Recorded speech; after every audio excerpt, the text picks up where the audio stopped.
Joining us now to dig deeper is Ian Kelly, professor of international studies at Northwestern University.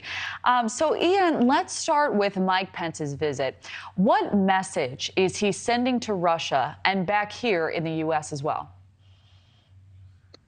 Well, of course, yeah, he's running for president. So I think his main message was, I think, to once again set himself apart from his former boss, from Donald Trump, by placing himself in the traditional Republican mainstream when it comes to foreign policy. But the message, I think, is that support for Ukraine is bipartisan, that all the talk about the Republicans going all wobbly about supporting Ukraine, not wanting to send as much, that the majority of Republicans very much support the resistance against Putin.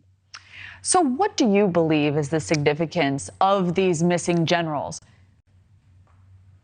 Yeah, of course, the Kremlin is a black box. It's a closed system. It's very difficult to see who's winning any kind of power struggle. It's like the bulldogs fighting underneath the carpet, like Churchill described Kremlinology. But it is very interesting that Gerasimov, the equivalent of the chairman of the Joint Chiefs of Staff, was not seen in public. He should have been there a couple of days ago when Putin had his ceremony, very public ceremony. It was strange he wasn't there. And it's also strange we haven't heard from General Surovikin, although it's not, I think, as unusual as Gerasimov not being at that ceremony. Yeah, there's certainly a lot of speculation.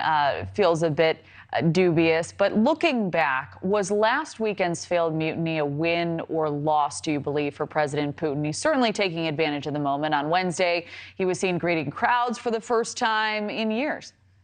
Yeah. Well, it certainly has to go into the loss column, I think, for Putin. I think everybody was just really, really flabbergasted that Prigozhin and his merry band of mercenaries were able to get within about 120 miles of Moscow without any kind of resistance on the ground. There were some helicopters who tried to attack them. So clearly, people are questioning his, how much authority does he have over his own security forces? If one, they didn't tell him about this, and then two, if they didn't really resist Prigozhin.